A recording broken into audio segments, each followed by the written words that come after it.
Осы жылдың басында Бектенов Олжас деген силовик сол премьер-министр қызметіне тағайындалды. Тоқаев оны тағайындады. Көп адамдар ойлады, жаңағы Олжас Бектенов келсе, ол жаңағы өз антикордан шыққан сыбайлас жемқорлықпен күреседі, ұрлықпен күреседі, сондай бір күшейген күшті жұмыс жасайды деді. Бірақ қазір қарасақ, мысалы мен өзім көңілім толмайды оның жұмысына. Мен оның жаңағы премьер-министрлікке жарамайтыны туралы бірнеше мақала да жаздым, өзім ойымды да айттым. Осы Олжас Бектеновтың үкіметі туралы сөйлессек, жалпы қазіргі үкімет, қазіргі билік енді түсінікті ғой. Қажыгелді мен Терещенконың кезінде заман басқадай болды дейік, экономика енді ондай үлкен болған жоқ қазіргідей. 2000 жылдан бері мұнайдың бағасы өсті, металдарға баға өсті, ақша көп түсіп жатыр. Назарбаевтың жаңағы дәуірі өтті дейік. Тоқаев келді 2019 жылы. 22 қаңтардан кейін билікті толық қолына алдық дейік. 2 жыл болды, міне енді толыққанды президент болып отыр. Алдында жаңағы Әлихан Смайылов бастаған үкімет көп жаңағы критикаға ұшырап, оны таратып жібереді.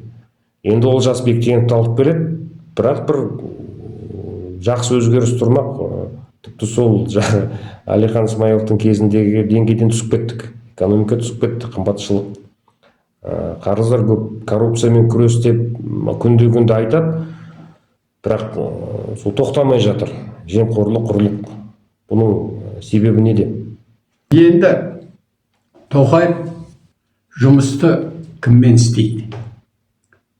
Әкімшілігімен істейді, министрлерімен істейді. Бәріне баға бермейді, бірақ менің өзімнің өмірімде кездескен. Мен мынау саясатты қойып қазір мынау зорлыққа биліктен, министрден, прокурордан, соттан зорлық-зомбылық көрген, мына қымбат адвокаттарды сатып алатын ақшасы жоқ Қазақстанның азаматтарына, соларға тегін неге әлгі заңгерлік қызмет көрсетем. Ақалмай қызмет, бүгінгі күнге шейін ақалмай келдім. Содан кейін көп жағдайды білемін. Көп жағдайға өзім куә болып жүрмін. Соған байланысты Назарбаевтың тұсындағы әкімшіліктің жұмысынан Тоқаевтың тұсындағы әкімшіліктің мүшелері, басшылары мысалы, мынау кім болды? Нұртілеу Мұрат болды, Олжас Бектенов болды, және қазір Дәдебаев Айбак деген азаматтар. Бұл екеуі басқарған кездегі президенттің әкімшілігінің жұмысы жаңа Қазақстан, әділетті Қазақстан үшін жұмыс жүргізбеді бұл адамдар, енді жүргізетін болмаса. Оған мен мынандай дәлел келтірейін. Мен Назарбаевтың кезінде де осы құқық қорғау жаңағы неимущие часть населения дейді ғой, солардың құқын прокурорда, сотта, министрде қорғаумен көп айналысқанмын. 30 жылдай болды. Соның ішінде Назарбаевтың кезінде кімде қазір түрмеде отыр? Дәулет Ерғожин деген. Бұл жаңағы таможня комитеті істеді ме? Ойдағырда мен оның жаңағы президенттің әкімшілігінде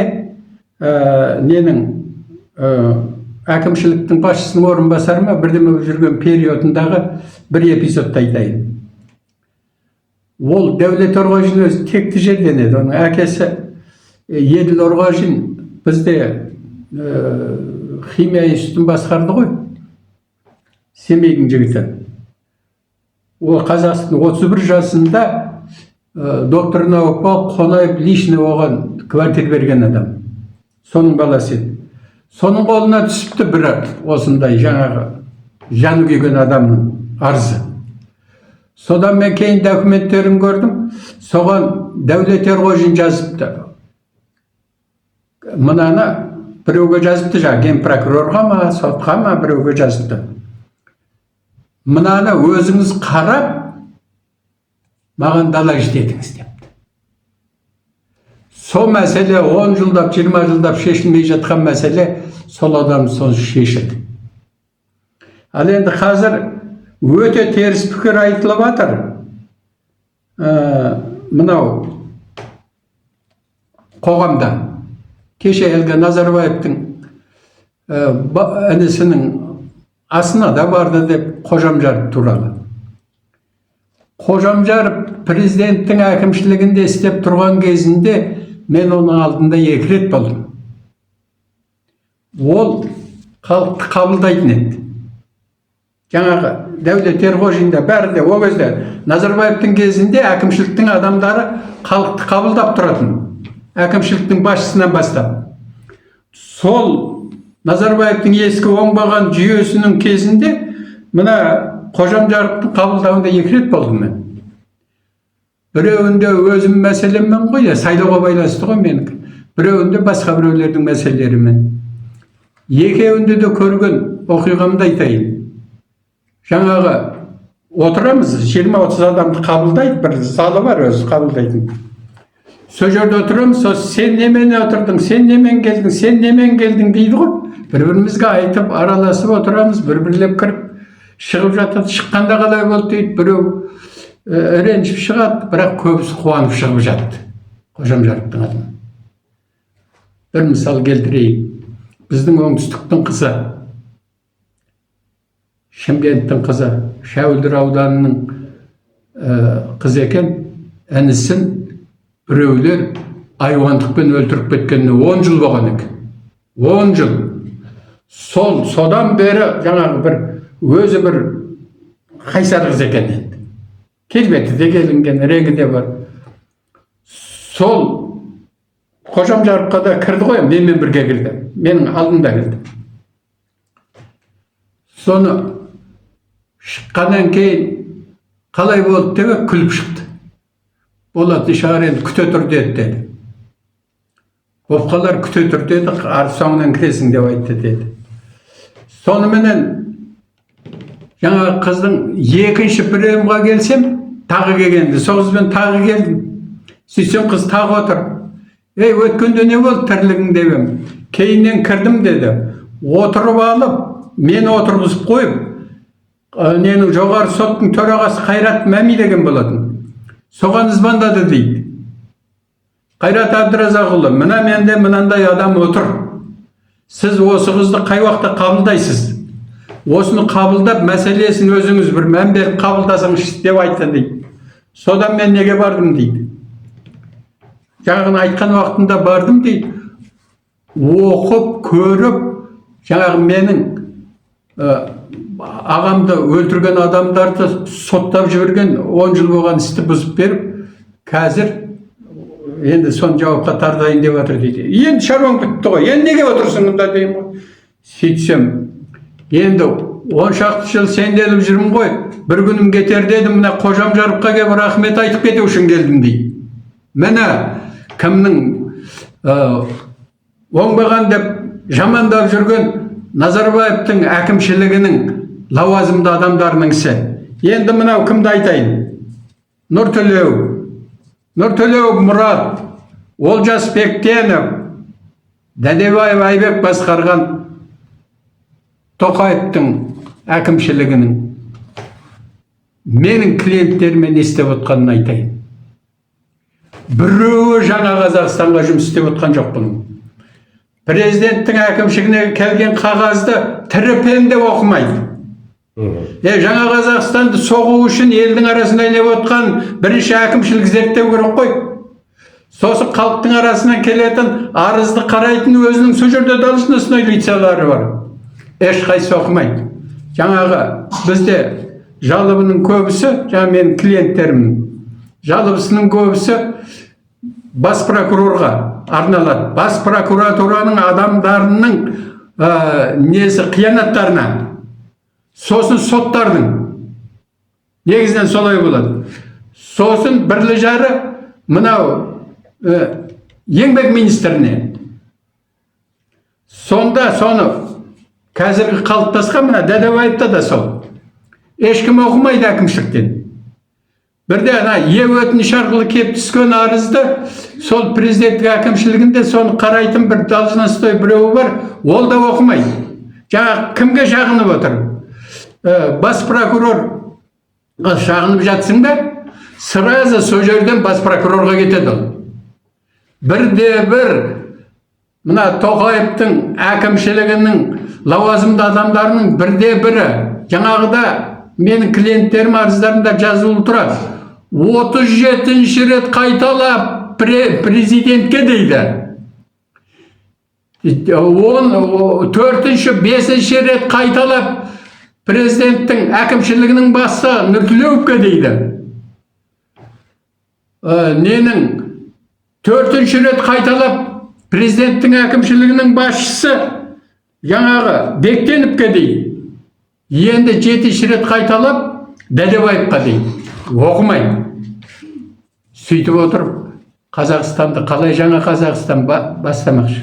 Тоқаевтың жаңағы сайлаған өзі сайлаған жаңағы үкіметі өзі сайлаған деп айтамын, өйткені халық қатыспайды оған. Енді өзінің таңдап алған адамдар ғой енді. Жаңағы Бектенов бар, жаңағы Нұртілеу бар, қалған адамдар, олар сол жүйенің адамдары. Ол сол жүйенің адамдарын әкеп орын алмастыра салды да, ешқандай жаңа Қазақстан жоқ. Сіздің ойыңызша неліктен Тоқаев олардан емес, мына сырттан алмайды? Азаматтық қоғам бар, жаңағы белсенділер бар, тәуелсіз экономистер бар, мықты жаңағы саясаттан хабары бар патриоттар. Оларға неге жүгінбеді? Жаңағы жігіттер келіңдер, қыздар, жігіттер келіңдер, үкіметке жұмыс істеңдер. Біз ашықпыз, біз жаңа Қазақстанды, әділетті Қазақстанды бірге жасайық деп. Ол сол баяғы Назарбаевтан қалған кадрлармен жұмыс істеп отыр ғой әлі. Оның себебі неде? Енді мен ойлаймын, бұған мысалы мына Нұртілеуді қойғанын, Бектеновті қойғанын, Дәдебаевты қойғанын, бұл енді тікелей Тоқаевты сен дұрыс істемедің деп айту дұрыс емес шығар. Бірақ оның енді бір жерде бір ақылдасатын адам болу керек қой. Мына Нұртілеуді неге қояйын? Әкімшілікке басқарайын. Осы тартып кетелі ме, тартып кетемей ме деп біреумен ақылдасу керек қой. Ол өзі Сталиннің тайный советнигі оған дүниесін қалтыратып дірілдеткен. Мұнда да тайный ма, явный ма болу керек қой енді. Явный отыр ғой ана Нұрлан Карин. Ерлан Карин. Ерлан Карин. Оны біздің оппозиция из подноготной знает оны. Ол баяғыда ана Ақтөбеден келіп Дат газетіне келген. Содан бастаған. Жұмысын оппозициядан бастаған. Ол оппозицияның не екенін түсінетін адам ғой. Советнигі сол ма, жаңа кадр таңдағанда, сонымен ақылдаса ма? Көп адам айтады қазір ақылшысы Карин дейді. Карин болса, ондай ақылды неге бермейді? Оппозицияның ішінен өзі шықты ғой. Әлде ол Каринді тыңдамай, вообще ақылшысы жоқ па Тоқаевтың? Ақылшысы жоқ болса, онда бұл енді Тоқаевтың кінәсі. Мүмкін ол Назарбаевты тыңдайтын шығар әлі күнге дейін. Енді мен ойлаймын, кітапхана қасында. Назарбаевты біріншіден қазіргі информация бойынша Назарбаев кітапханада отырған жоқ. Ол соңғы информацияға қарағанда Туманымен екеуі Германияда жүр. Оның алдында арабтардың біреуінде жүрген. Сосын енді телефонмен одан ақыл сұрай алмайтын шығар ол. Дегенмен де ондай вариантта не исключается, егер Назарбаевтың жаңағы ақылын тыңдайтын болса, онда руководитель аппарат қылып, түрмеден шығарып Дәулет Арғажинді әкесін, Қожамжарықты әкесін, солардың кезінде мына халыққа бірдеме істеген. Бірақ сол Ерғожинді, Қайрат Қожамжаровтың кезінде де жеке барып сұрап талап етпесе, ол кезде де жүйе жұмыс істемейтін. Яғни мына жүйенің өзі дұрыс істемейтін. Адам құқықтарын қорғайтын жүйе, жоғары сот болсын, сот, жаңағы прокуратура, ішкі істер, олардың бәрі сол Назарбаевтан беріде жұмыс істемей жатыр ғой. Жаңа Қазақстанды мысалы кеше осы ана аптада жаңа қаңтарға қатысы бар Ерлан Тұрғынбаев, ішкі істер министрі. Соған 5-ақ жыл шартты түрде бере салды. Оның алдында Самат Әбішке 8 жылға ма 7 жылға ма шартты түрде бере салды. Бұлай қарасақ ешқандай өзгеріс жоқ қой. Яғни бұлар шынымен жаңағы қатысы бар ма жоқ, оны да білмейміз. Өйткені сот жабық қой. Қайдағы бір жаңағы Бишімбаевтың сотын 2 ай көрсетіп, бүкіл каналдардан соған қанша ақша жұмсаған, бүкіл халықтың назарын аударып, ал мынау мысалы мен үшін маңызды.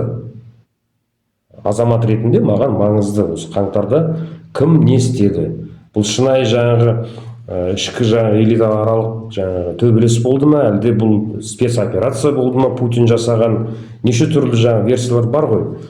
Ал енді бұған жаңағы бостандыққа жібере салу бұл миға кіріп шықпайтын зат. Тоқаев демек қолында не күші жоқ, не шынымен билігі жоқ деген ойға келуіміз мүмкін да, бұны байқаған соң. Әмбе жаңа қымбатшылық, сіз айтып кеттіңіз, жаңа Назарбаевтың адамдарын алды экономикадан. Кешіріңіз, бірақ Халық банкі бар, Қазмұнайгазы бар, бәрі Көлебаевтың қол астында. Назарбаевтың тікелей күйеу баласы, қыздары әлі күнге дейін жаңағы банкте активтері бар, кәсіпорындар, жерлері бар, басып алған. Тіпті ана Болат Назарбаевтың өзінің жаңағы басып алған жерлерін, кәсіпкерлерін оны ешкім қайтарған жоқ. Мына Алтын Орда дау-дамай болып, алдында алдыңғы қожайындарына бергендей болып, кейін Тоқаевтың адамдар өздерін алып алды. Қазіргі самұрық қазына бар, бәрі бар. Назарбаевтың орнын болған адамдардың орнына Тоқаевтың адамдары келіп отыр. Жалпы Қазақстан, жаңа Қазақстан қайда? Жұрттың көңілінде наразылықтар әлі көп, әсіресе сот жүйесіне. Сот жүйесі туралы Қасым-Жомарт Кемелұлы келген кезде айтты. Сот жүйесін реформа жасауымыз керек. Әділетті, сот әділетті болмай, ештеме болмайды деп целый цитаталары бар менде. Бірақ бүгін сот жүйесінде Тоқаевтың реформасы жүзеге аса қойған жоқ, асқан жоқ. 6 жылдың ішінде асқан жоқ әлі. Әлі қалған 5 жыл бар ма? 5 жылдың ішінде мына түрмен келсе, аспай, жүзеге аспаған күйінде келесі президент асыратын шығар. Ол үлкен вопрос. Бірақ енді қаңтар оқиғасына байланысты енді Назарбаевтың адамдары істеді, Назарбаев істеді дейді. Мен онымен келіспеймін. Қаңтар оқиғасына ұйымдастырған, басында тұрған Назарбаев болуы мүмкін емес. Неге? Өздеріңіз бүкіл жұртшылық біледі. Телевизорге шыққанда Назарбаевтың көзіне қарасаңыздар алаңдап тұратын. Ол табиғатынан өте қорқақ адам. Соны көз көрсетіп тұр. Сондай адам, осындай қауіпті жағдайды қаңтарда орналастырды. Оның батылы өмірі бармайды. Значит, оның артында волосатый біреу тұр. Егер оған Назарбаевтың қатысы болса, оны соған дух беріп отырған, соған мәжбүрлеп отқан волосатый рука тұр. Оның артында. Ол кім? Ол маған бесенедей белгілі. Менің өз басыма. Кім ол? Мына Украинада, Грузияда цветной революция жасаған адамдар. Қазақстанда да тұрақсыздық орнатып, Қазақстанда да Украина сияқты мына жағында Қытайға, мына жағындағы Ресейге айдап салуды көксеп отқан адамдар. Сосын қаңтар оқиғаннан кейін мемлекетте тыныштық болып қалғанына, енді Тоқаев ат деді ғой, атты. Бірақ Тоқаевтың әскері атқан жоқ қой, оның ататын адам таба алмады ғой. Қан төгілді, әңгіме жоқ. Ол күнә, обал. қан төгілді өтті кетті енді. Қанша адам? 200 адам ба кетті ғой. Оның ішінде қаншасы жазықсыз кетті. Ол даусыз. Жазығы барлар да кетті. Соған көксеп барғандар да кетті. Біреуге болса да. Мәселе содан бері 2 жыл бейбітшілікте Украинада соғыс болмай, біздің бейбітшілік жағдайымызды жалғасып отырғанымызда Тоқаевтың құлап қалмағаны сондай дәрежеге жетіп отырмыз. Бірақ онда Тоқаевтың атыңдар деп айтқан сөзден басқа несі, ой өресі, ақыл, ықтиярлығы болған жоқ деп ойлаймын. Бізді ол қан төгістен аман алып қалған Путин деп ойлаймын. Себебі кім? Янукевичтің несінде бар, жарияланған хабарламасында. Украинада қан төгіс болып, цветная революция болып жатқан күні, уже анау Кришада Американың жалдамалары тұрып, Януковичтің белсенділерін, спецназын үйдің төбесіне атып қырып салып атқанда Януковичқа түсінікті болды ғой енді. Януковичтің билігінің құрайтын. Сонда ол Путинге звондаған. Владимир Владимирович, мы теряем Украину. Помогите мне. Ол кезде Украинаның спецназы Ресейдің спецназынан мықты болған. Сейчас я так всех завалю, сохраню Украину дегенде Путин американецтер қарсы шығуға бата алмай, соған қолдау көрсетпеді. Содан Янукович атқа кешер Тоқаев сияқты ат деп команда бере алмады. Бата алмады ол. Соның арқасында бүгін Украинада Украинада орыстар қырылып жатыр. Содан сақтап Путин аман қалды Қазақстан. Менің жеке пікірім. Кім қолдайды, кім қолдайды. Қаңтар демекші, мына жерде бір факт. Тоқаев атуға бұйрықты 6 қаңтар береді. Алайда халыққа Шымкентте, Қызылордада, Таразда, мен өзім барып келдім, көрдім. 5-нен бастап атады халықты. Сонда қарасаңыз, ол бұйрық шығармай, оны істеп отқан біздің полиция қызметкерлері. Солай шығар.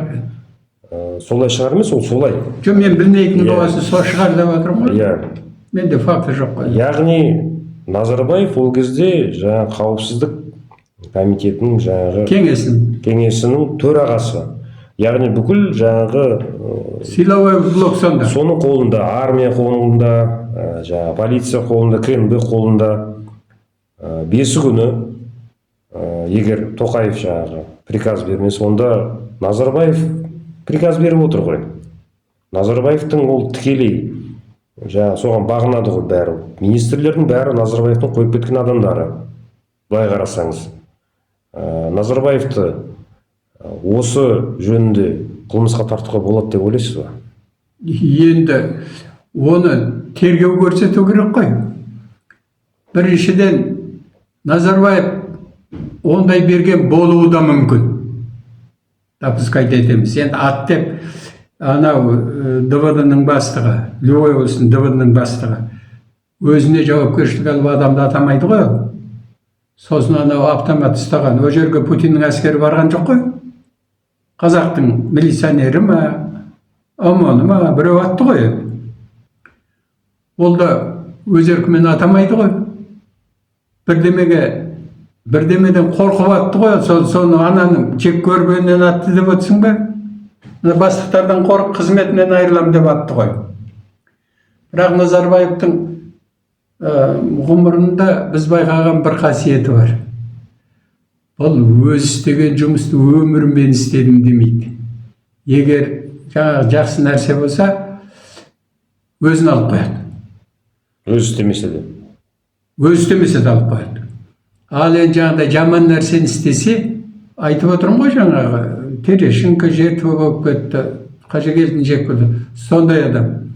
Сондықтан ол оны мойындайды деп үміттенбей ақ қойыңыздар. Назарбаевтан сұрасаңыз қазір, оны сұрай алатын адам табылса қазір оны. Кеше Германияда жүрсе, Германиядан барып кім сұрай алады Қазақстаннан?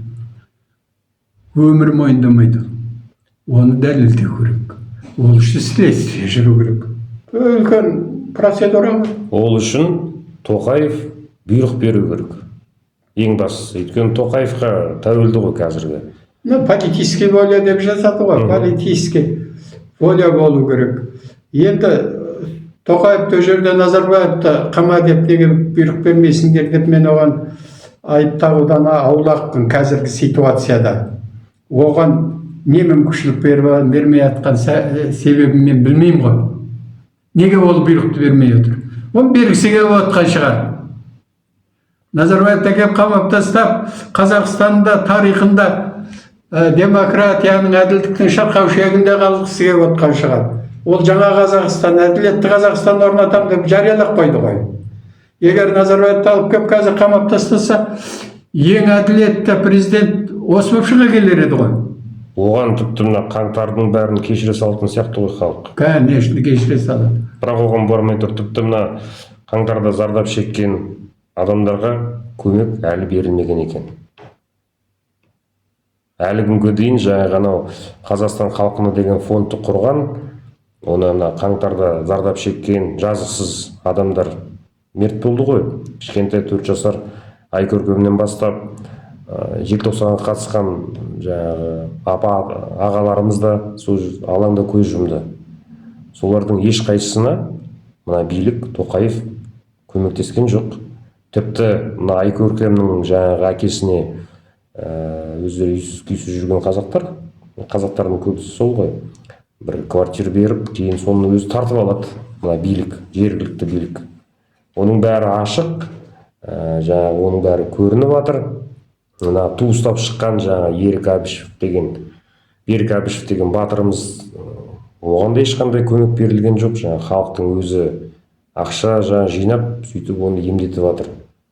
Міне Тоқаевтың жаңағы қазіргі сол 2 жылдан бергі саясаты осы. Как будто жаңағы сендер өздерің кінәлісіңдер шыққандарыңа деп. Олар шықпаса да құрбан болып кетті осы қаңтар көтерілісінің. Сондықтан менің ойымша Тоқаевта саяси жаңағы ыңғай емес, ол оның жаңағы бағдарламасына кірмейтін сияқты. Әділетті орнату, жаңа Қазақстан орнату. Енді бәрін президент сол болып отқаннан кейін, және біздің конституциямызда Қазақстан Республикасының азаматтарының құқықтарының ол гранты болып саналады. Соған енді қалай айтсаң да соған барып тиетіні ол шындық қояды. Дегенмен де бәріне Тоқаевты кінәлай беріп, енді сол қатысқан адамды президенттің қайсына көмек берілді, берілмеді деп қадағалап отыратын оған физически мүмкіншілігі де болмайды ғой. Оның үстіне бүгісі жаратылысынан сыртқы саясатқа бейім, оқыған оқуы сол, өмір сонымен өткен, ішкі мәселелерде шорқақтығы онымен табиғи десек те болатын шығар. Дегенмен де жаңағы айтқанының ішінде жаңағы халыққа фонд дедің ғой, көмек беретін фонд. Оны жаңағы самұрық қазынаға жиналған ақшаны соған беріп, сөйтіп халыққа береміз деп жатыр ғой. Мұнысы нағыз Тоқаевтың жасаған әбесінің біреуі болып деген болар едім мен. Анау созақтың даласында жатқан даланың қазағы. Неге де? Самұрық қазынаны Назарбаев құртып алды. Назарбаевтың өзін жауапқа тартпай тұрып, алдымен самұрық қазынадан тазарып алу керек еді. Мақсат не болды? Халықтың көзіне жаңа Қазақстанның байлығынан түскен ақшаны халыққа самұрық қазына береді дегенмен алдап, ана самұрық қазына атымен алдап. Ол байлықты түптеп келгенде осы кландардың пайдасына аударып алу үшін құрылған қор еді ол. Бұл енді даже конюясына. Ал енді Назарбаев келді да, әкім Тоқаев келді да, алғашқында самұрық қазынаға әбжептеуісін айтты, кейіннен самұрық қазынаны сақтап қалды. Малы того, енді самұрық қазынада Назарбаевтың оң қолы болып отырған Алмас адам, самұрық қазынаның қордың бастығы, сол кездегі бастығы, фамилиясы кім еді, бір министр энергетика қойды ғой. Сонда самұрық қазынада Назарбаевтың жалауын көтеріп отқан адам қазір энергетикаға келіп, соны жалғасып отырған жоқ қой енді. Оған кім жалғастырып отырған жоқ, дәлелдеме, халыққа кім не түсіндірді? Ештеме түсірген жоқ. Содан апарып, енді мына халыққа қорын құрамыз деп, самұрық қазынаны сақтап қою үшін ол Тоқаевтың өз ақылымен істесе жаңылысқан болды. Ал енді өз ақылымен істемесе жаңа қорды, халыққа ақша беріп тұрады деген самұрық қазына ақшасын біреудің ақылымен істесе алданды. Алдыменен самұрық қазынаны жалпы ешкімге керек жоқ орган ғой. Оның отырған, онда кім отырды, білесіз бе? Ахметжан Смағұлов Есімов, Назарбаевтың інісі. Шөкеев, Назарбаевтың көп жылдағы әріптесі. Сондайлар. Соңғысы мынау Алмас адам, фамилиясы кім еді? Аты есімде қалады, аты Алмас адам дейді, аты қандай тамаша. Соны енді энергетика министрі қойды. Ол ана самұрық қазынада халыққа не пайда келтірді? Сондықтан енді ол шаруашылық жағы бәрібір мен әлі оның бәрі үшін Тоқаевтың өзіне кінә тақпайды. Оны жаңылды дейм, кемшілік болды дейм, еще не вечер дейм. Құдай өмір берсе, әлі 5 жыл президент болып тұрса, осындай нәрсеге көзі жететін шығар. Бұл ең бірінші жаңағы өзің Тұрғынбаевқа қатысты айтатын болсақ, оның ісімен тергеу материалдарын мен де білгенім жоқ, ешкім білген жоқ. Қандай қылмыс жасап қойды, ешкім білмейді. Сондықтан ана заңнан шамалы хабар берер ретінде оны дұрыс соттады, бұрыс соттады деп мен пікір айтамаймын. Бірақ бір нәрсені анық айта аламын. Тоқаев сотқа реформа жасау керек деді. Өз айтты. Жасаған жоқ. Сот баяғы Назарбаев кезіндегі сот күйінде қалып кетті, әйтпесе шоқ хуже болды. Онда менің қолымда соттардың, жаңағы жоғары соттың мүшелерінің фамилиясын атай аламын мен. Әділетсіздігінен кім зардап келетқанын айтам. Кәдімгі жоғары соттың мүшесі, пәленше, түгенше судья деп, оған бөліп не берейік. Мен аттарын келтіре алам.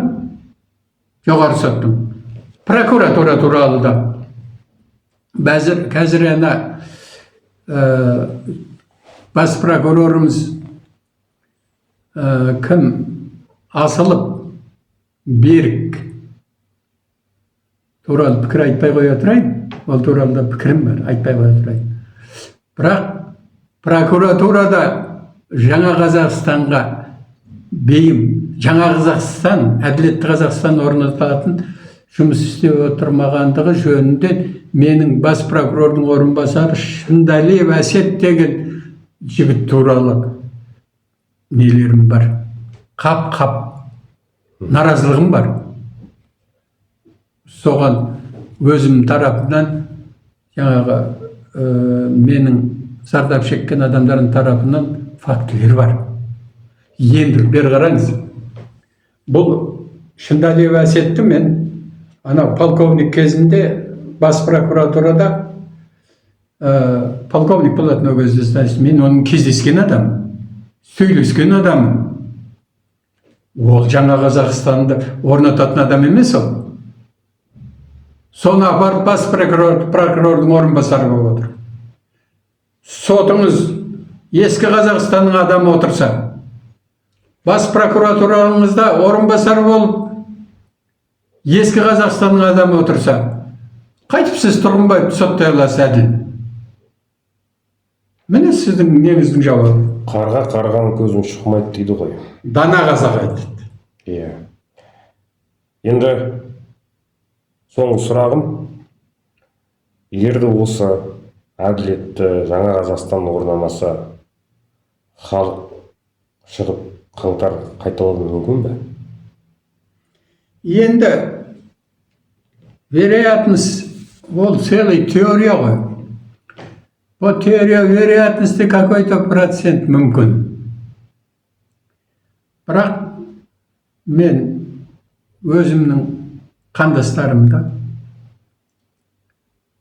халқымда, мен тура қазір Қазақстанның алғашқы хандығының астаса созақта тұрам. Қазір жұрттың көбісі оны менсінбейді. Совет үкіметі кезінде депрессивный район болған, 40 районның қатарына қосылған. Сол жерде тұрам, қарапайым пенсионермін. Бірақ мені отандастарымды қаңтар оқиғасын қайталауға шақырмаған болар еді. Біріншіден, қаңтар оқиғасы көрсетті, Тоқаевтың ат деп команда бере алатын.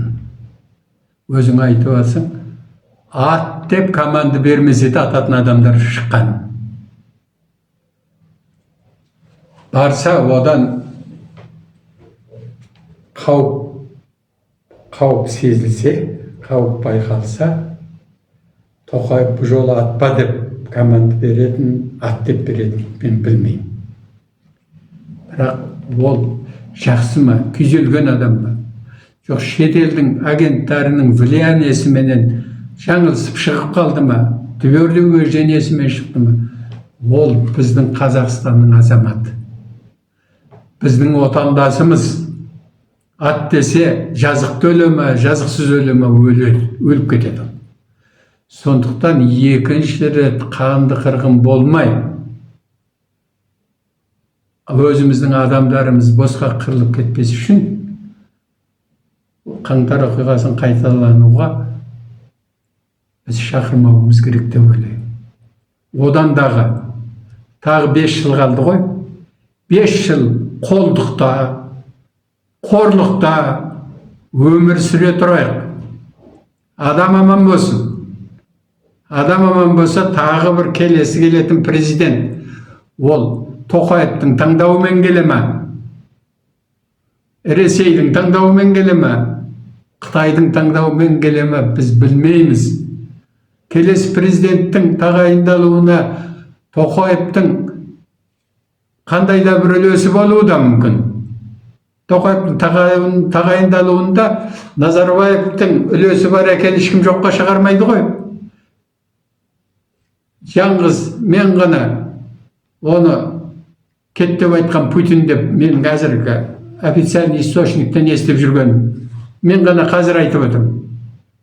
Назарбаев өзі өткен жоқ. Тоқаев Украина қайталанбас үшін кет дегесін кет деп болжап отырмын. Ал енді Тоқаевтың таңдаған адамы президент бола ала ма, болмай ма? Біз Қазақстанда ол жұмбақ көптеген несі бар. Сондықтан қаңтарға шақырмай, онындағы ең худший вариант ғой. 5 жыл құлдықта, азапта өмір сүре тұрайық. Сол біздің халқымызға жайлы мәселе. Халық шыдамаса ше? Шыдамаса өледі. Ажалына асығып баратқандар шықсын, қырылсын, болашағы үшін құрбан болсын. Ең құрмаса, ана өлгендердің аруағы риза болып қалады. Мүмкін ондай вариант жоққа шығаруға болмайды. Төзімнің де шегі бар ғой, ана бір Айгерім Қалаубаева деген әнші қыз бар. Бір нені жақсы әні бар. Шыдаймын дейді. Шыдаймын да шыдаймын. Бірақ шыдамның да шегі бар дейді. Халықтың шыдамының да шегі бар ғой. Біреу түңіліп, қанша адам қазір өзіне өзі қол салып жатыр. Сол адам, сол ашынған адам әлі топырлап жүр ғой, олардың ешкім несін, сол баляшкасын снимать еткен жоқ қой. Солар неге мен этаждан секіріп өлуім керек? Неге мен асылып қалуым керек? Площадь төлейін деп сондайлар шығуы мүмкін ғой. Басын тіксе. Оны мен жоққа шығарып атқаным жоқ. Біз соған ашық шақырмауымыз керек деймін да, зиялы қауым. Мен өзімді қазақтың зиялының біреуіне санаймын. Сен қай жағындамын деп ойлайсың? Мен де халық жағындамын. Жоқ, мен зиялымын деп ойлаймын өзімді. Халықтың қамын ойлаймын, зиялымын деп. Зиялы деген сөз мынау қоғамға жан ашитын смыслда айтылады. Қоғамның ауруына жан ауыратын, қуанышына қуанатын адамды зиялы дейді бізде. Бізде қазір ұры-қарыларда зиялы звание беріп алған. Жаңағы Назарбаевтың беретін ордендері сияқты. Жақсы, рахмет сізге. Көпшілікке де рахмет, тыңдағанына төзімі жетіп. Көп сөйлеп қоямын.